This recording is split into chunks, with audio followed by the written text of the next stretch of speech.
Halo, selamat datang di podcast Solo saya. Perkenalkan dulu, nama saya Galih Firmansyah dari Universitas Surabaya. Di sini saya akan mengangkat topik pembicaraan tentang penanganan COVID-19 di Indonesia. Seperti yang kita ketahui, COVID-19 telah menjadi salah satu kekhawatiran masyarakat, bahkan pada saat awal keberadaan virus ini mulai ada di Indonesia. Menengok ke beberapa waktu yang lalu, berbagai isu tentang COVID-19 ini mulai bertebaran, yaitu adanya klaim bahwa kondisi cuaca dan iklim di Indonesia yang tropis ini tidak akan menimbulkan penyebaran yang luas. Ada juga yang mengklaim bahwa adanya obat-obatan herbal yang dianggap dapat mencegah timbulnya COVID-19. Itu semua merupakan isu yang telah dikonfirmasi sebagai isu yang tidak benar atau hoax. Kendati demikian, isu tersebut telah merasuk ke pemahaman masyarakat yang menganggap COVID-19 ini bukan merupakan sesuatu yang berbahaya.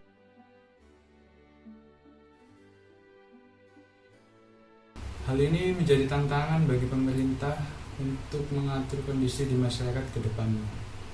Kesehatan adalah salah satu kebutuhan dasar manusia yang telah dijamin haknya secara konstitusi. Jaminan konstitusi terhadap hak atas kesehatan telah ada sejak masa Konstitusi Republik Serikat, yang berbunyi penguasa senantiasa berusaha dengan sungguh-sungguh memajukan kebersihan umum dan kesehatan masyarakat.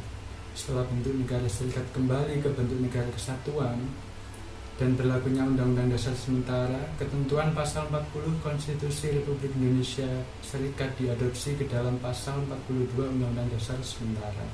Sejalan dengan itu, Konstitusi WHO telah menentukan bahwa memperoleh derajat kesehatan yang setinggi-tingginya adalah suatu hak asasi bagi setiap orang.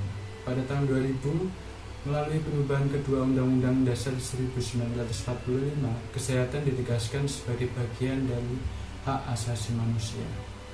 Dalam pasal 28H ayat 1 dinyatakan bahwa setiap orang berhak hidup sejahtera lahir dan batin, bertempat tinggal, dan mendapat lingkungan hidup yang baik dan sehat, serta berhak memperoleh pelayanan kesehatan. Masuknya ketentuan tersebut ke dalam Undang-Undang Dasar 1945 menggambarkan perubahan paradigma yang luar biasa. Kesehatan dipandang tidak lagi sekedar urusan pribadi yang terkait dengan nasib atau karunia Tuhan, melainkan suatu hak hukum yang tentunya dijamin oleh negara. Untuk menindaklanjuti antisipasi kedaruratan, telah ada serangkaian regulasi yang mengatur upaya perlindungan dan pencegahan penyakit menular, yaitu 1. Pasal 4 ayat 1 Undang-Undang Dasar Negara Republik Indonesia tahun 1945. Kedua, Undang-Undang Nomor 4 Tahun 1984 tentang wabah penyakit menular. 3. Undang-Undang Nomor 24 Tahun 2007 tentang penanggulangan bencana. Keempat, Undang-Undang Nomor 36 Tahun 2009 tentang kesehatan. Kelima, Undang-Undang Nomor 6 Tahun 2018 tentang kekarantinaan kesehatan. Keenam, Peraturan Presiden Nomor 17 Tahun 2018 tentang penyelenggaraan kedaruratan bencana pada kondisi tertentu. Penerbitan regulasi dalam rangka penanganan penyebaran COVID-19 merupakan upaya untuk mendukung keberadaan Undang-Undang Nomor 24 Tahun 2007 yang menetapkan wabah penyakit sebagai salah satu bencana non-alam.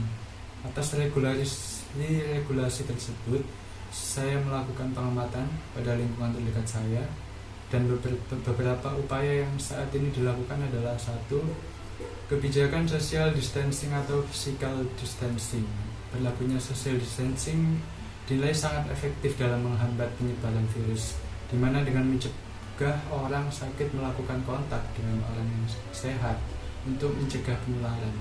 Namun pada kondisinya di lapangan, social distancing masih berupa himbauan yang sosialisasinya masih kurang, sehingga masih terdapat masyarakat yang acuh akan kebijakan ini. Pemerintah seharusnya lebih berani untuk menindak pelanggar, sehingga masyarakat lebih sadar akan penerapan kebijakan ini.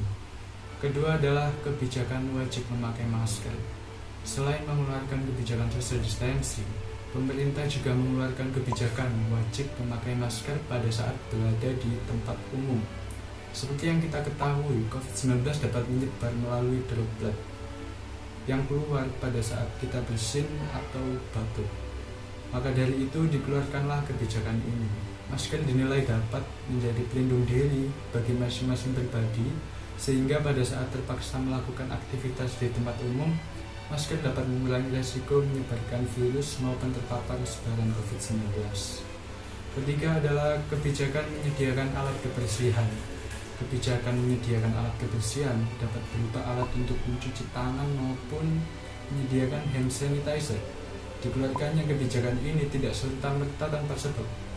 Menurut jejak rekam yang ada, penyebaran COVID-19 bisa terjadi melalui tangan kita, di mana ketika kita memegang sesuatu benda yang telah terpapar oleh suspek, maka besar kemungkinan virus tersebut akan berada di tangan kita yang kemudian akan menyebarluaskan paparan.